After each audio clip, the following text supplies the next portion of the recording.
Make you take your time, oh. You want to deceive me. No, they waste my time.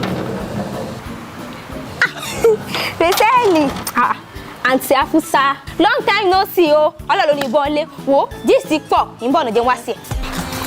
This is what pop. Wo, ọ̀rọ̀ kan ni mo ń gbé mi inú tí pé ó ti yẹ kí n wá sọ ṣùgbọ́n kí wọ́n mọ̀ tẹnu bọ̀lẹ̀ máa rojọ́ ṣọ́ kí ṣùgbọ́n sórí eléyìí ó ti ń yún un lára ó ń dá mi jẹ báyìí àfi kí n lọ sọ olóògbé ń débí o. Kì í ṣe pé bí àwọn rojọ́ kiri ilé oúnjẹ mo mọ mind business mi ni sórí ṣọ́ mo ètì rẹ̀ ṣùgbọ́n ìlérí kò tó ń lẹ̀ kí wọ́n á ní kí ọ̀rẹ́ mi rè sẹ́ẹ̀lì o kókó sí òun mo ṣe ni wá fi ọ̀rọ̀ yìí kí fi tó ọ létí. Sọ̀rọ̀ kàfẹ́ sójú ọ̀nà rẹ̀ o tẹ́tẹ́ mọ́ ń kó búdọ̀gì kiri o. Okay, like you mean my fiancé. Your fiancé gan ni. Sọjí mi.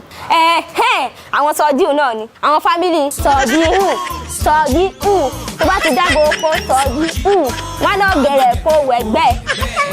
Ọmọ tó bá rí kó gbà gbogbo wọn ní torí gbogbo àwọn tó ti jẹ́ sọjí olú sọjí ọmọ sọjí gbogbo tó bá ti fara pẹ́ sọjí ẹ mọ̀ fúnra sí. Àbòsí tẹ́ ṣe kù fòṣà lẹ́tún ṣe bọ́ba tó dáyé tó dọ́rùn. Sọ̀rọ̀ ọkọ rẹ̀ ń ṣe nínú ńlọ́mọ wọn kiri klọ́ọ̀bù.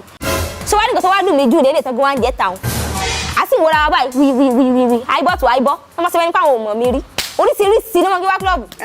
Sọ wá yẹ tó gbé wá ní jẹ́ tàwọn ló bí mi inú jù òfin ibìkan kan wọ́n ti standard rárá kódà kò fine wọ́n kàn rí ra ọ̀rọ̀ ọkọ rẹ̀ gbé wá. Afusa is like o ti mix it together. No, it's coming my soji now. Kò lè jẹ́ soji mi because mo trust ẹ. I trusted him a lot. Báwo lè ṣe soji nílé aṣẹ́wó? No. Mo trust ẹ ni I trust him. Ẹ̀yin coconut generation yẹ́ ìgbọ́rọ̀ gbọ̀rọ̀. Ètí inú yín mo ti mọ́ fọ́ dànù. Láti mọ sọ fún yín nù tẹ́ ẹ̀ ní gbọ́.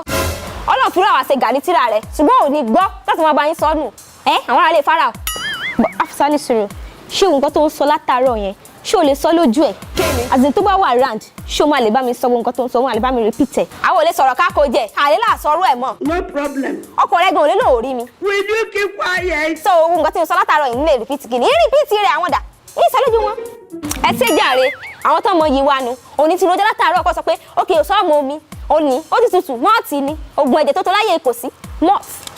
Ṣé tiẹ̀ dúró náà? Mo lè jìyà lórí àwọn ọmọ yìí o. Mo jìyà lọ, you will move back. Ọlọ́run ọba bá. Afusa continue now, why tó fi dákẹ́? Nǹkan tó ń sọ látara òjò bá mi repeat ẹ̀. Sọjí kan, ilé aṣẹ́wó kan, èèyàn kan, ìdí ńlá kan, wọ́n pàdé níbì kan, wọ́n ń mọ́lẹ̀ lójú kan. I don't know, just repeat everything. Continue now, so kí ló tó fi dákẹ́? Rẹ̀sẹ́ẹ̀lì, dákun bá sọ fàlàjà pé àmọ́ ríra.